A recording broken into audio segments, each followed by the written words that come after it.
Hi, everybody. This is Getrude Matshe again on this beautiful afternoon in Wellington, New Zealand. I have yet another amazing speaker by the name of Susanne. Susanne, welcome. I'm very pleased to be here. Thank you for your welcome. Please tell everybody exactly where you are, your full name. I don't like butchering people's names, so I won't even try. And tell us your age and share your story with us this afternoon. All right. I'm in Sydney, Australia, and I'm 65, although I tend to lie and say I'm much younger, but it is a lie. And my life is being a children's author. It's the thing that drives everything I do, because kids have huge mouths. They always talk and get into trouble, but they actually have no experience to navigate the world.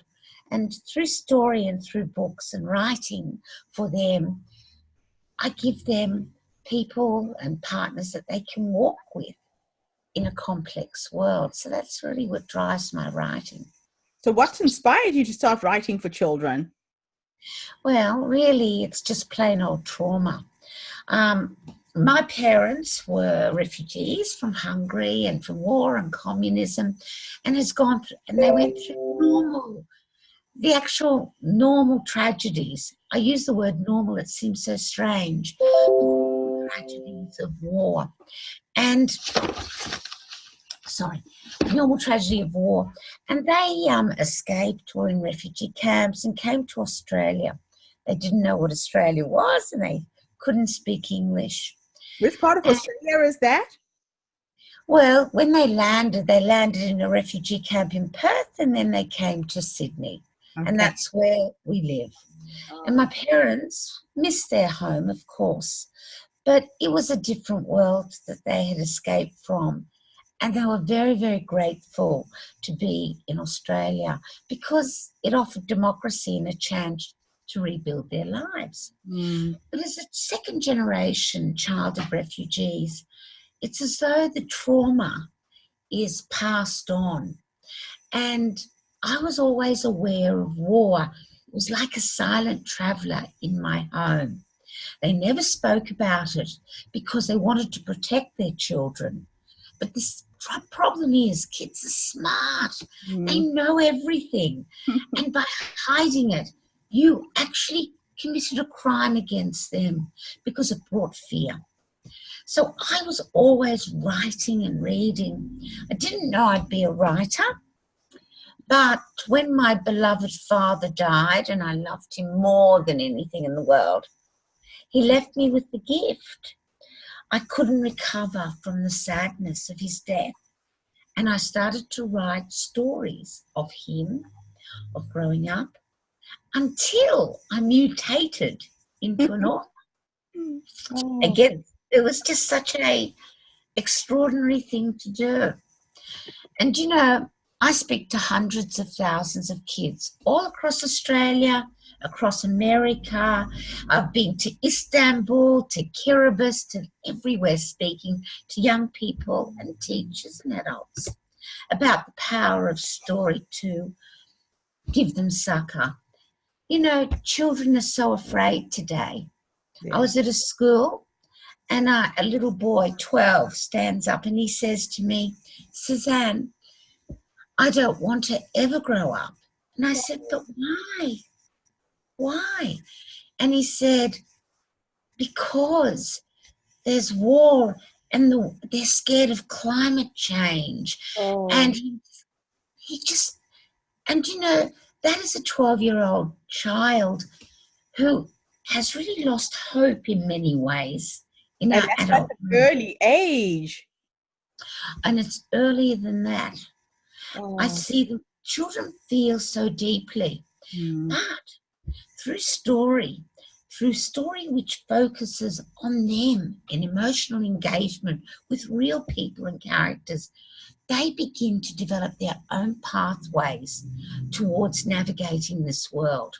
Wow. So, you know, when they face power abuse, which is the normal thing of all children, be it bullying or war, they go into my books and they suddenly know they're not alone. Oh, and there's a way forward, and they're empowered. And I'm hoping through my stories that I empower the young people to be warriors for justice so that they're not disempowered. And they can and will change our world bit by bit. They are the next generation, and you're so right. The more aware they are of the mistakes that we have made, the more aware they are of the power that they have to change the world. And, you know, children they're so powerless. They are so powerless. And it is such a privilege to be able to speak to them and share. When I talk to kids, you always know the kid with the big issue. They wait till everyone goes out and you find a little person standing next to you.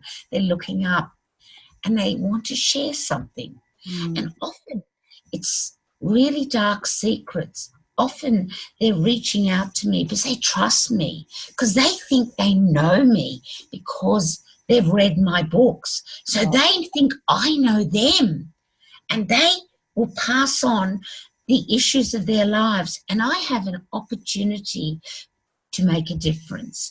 Like one little boy came up and he said, what happens if you don't have a mum? And I said, well, you have a dad. So what happens if your dad is away at work a lot? And I said, well, you need to talk to him.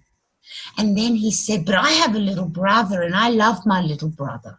Oh. But my little brother is mad. And I said, what do you mean? He said, oh, my mother has been on drugs and she doesn't live with us. And this 10-year-old child is looking after his 3-year-old drug-affected little brother while his father goes to work. And he came to me to tell because he needed to know another adult cared. And I gave him my books, of course, and we hugged, although we're not allowed, but I had to hug him because he had to, well, they had to know that we do care. And I then, of course, spoke to the librarian and said that boy's in trouble and they are getting a counsellor. That was a little American boy. I speak all over the world. But children are given the power to talk because adults do all their adult madness, be it divorce or whatever they're doing. Yes. But kids are there and they're on that journey and they deserve respect. And they're just caught in the crossfire of our stuff without choice, without a voice, the powerlessness must be frustrating. It's more than frustrating.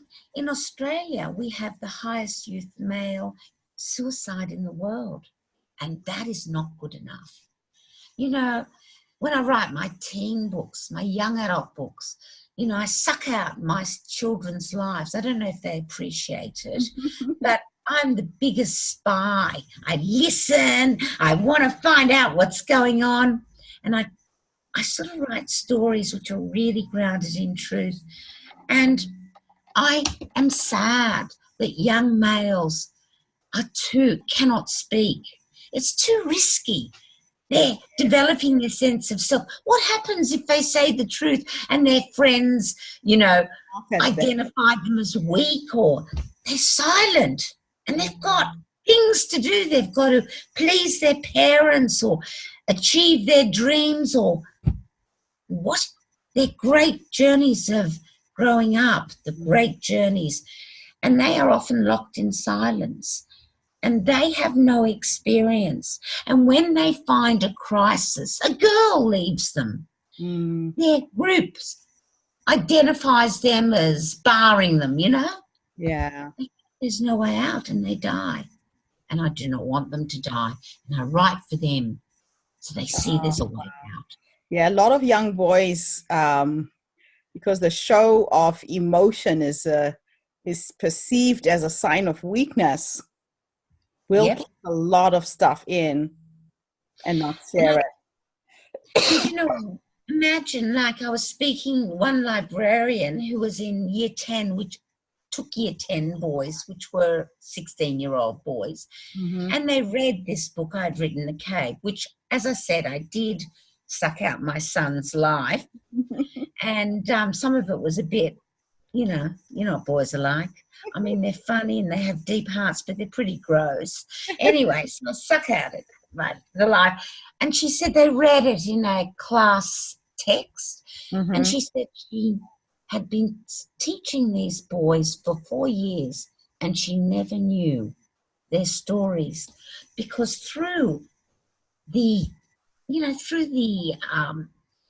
avenue of a novel that Yes. feels real to them, they are released. They can speak, Yeah. and they can share in a safe place. Oh, how wonderful. Oh, Yeah. absolutely wonderful. So what advice would you give parents with kids, particularly boys, based on your work and your life experience? What advice would you give to any parent? All right. This is really serious. This is advice I believe in, and I know it works. Firstly, before they become teenagers, you have to listen to them. We adults do everything for our kids, but we actually don't listen to them. We're so busy getting them their dinner and, having our careers and looking after everything. We can't hear them.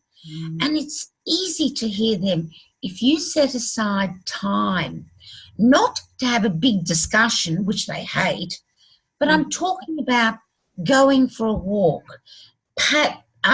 playing a game of soccer, time where you and that child connects. And you know what? They will talk to you. It's interesting you say that, because my youngest son is a very quiet boy. And instead of dropping him at the train station or the bus stop to go to school, I would get in traffic for an hour. It would take him 12 minutes to get to the city. Yes. But I would rather sit in traffic with him for an hour and take him to school. And that was the time that we had to connect. He had reached that stage where he'd come home and I'd ask him, so how was your day? Fine. Have you done your homework? Yes. It was just one word answers. And Yes. I just made a point to drive him to school every day. And people thought I was crazy. No. But it really helped develop our relationship. You're right. You have to carve out the time and not make it a serious discussion. Because no kid wants to be told, just like me, I don't want you to tell me how I've got to live my life. Forget it. You want to explore the ways yourself. So you establish openings, and then you empower them with their own morals and their own values and the strengths to deal with the great conflicts ahead. Yes. I'm not sure what, but the thing is, what you're doing is amazing. That's the first thing. The second thing I'd really strongly advise is that kids are involved in an activity they like. It can be sport, but it can be photography. It can be stamp collecting. I don't care. What it has to be is something they love, where they develop a group of peers who become their community and their allies in the time of disasters that do happen. And this becomes a group which will stop, especially in teenage years, that temptation, that weakness to follow the crowd. They will already have their crowd, ones that care for them, boys and girls. Yeah. So that's the second thing. And the third thing I suggest is kids actually need to have books. Really, they do. And you give it to them before adolescence and hormones drive them to the point of insanity where they can think nothing except for the opposite sex and they're out of control hormones. If you make story and books part of their life, from even before the babies are born. Yes. Read to them In the womb. in the womb. Yes. And do you know what you do? You create a safe place, a place that they can go to when their mind's exploding, for whatever the reason is. It's a safe place for them to think and work it out, even to rest. You give them that gift, and it's a gift for life. Oh, fantastic. Thank you so much for coming on board today. Where can people get your books? I know you've also got your book in Braille, you said, you mentioned to me a bit earlier. Yes, well, it is available in Braille and vision impaired. I was so excited to see these children who have no sight, and how education and reading has given them a pathway into the whole world. But you can get my books in different countries. In Australia, HarperCollins publishes them. In America, it's Kane Miller. But if you look up my name, it'll be on Amazon, on Booktopia. They're just available through the normal, both digital, online, and print versions. But if you find my name, you'll find my books, and you'll also find my heart, because I only ever write with great honesty, because I know kids know a liar. And so when I write for them, I invite them into my life so that they can travel with me, and we hope we become friends. Oh, thank you so much. Really appreciate you doing this interview, Susanne. And good luck with everything. Keep in touch with me and let me know how everything is going with your writing. I will. And I'd just like to say I love the work you do. You inspire me. And thank you. You do change the world. Thank you so much for this interview. It's a pleasure. Take care. Take care. Bye.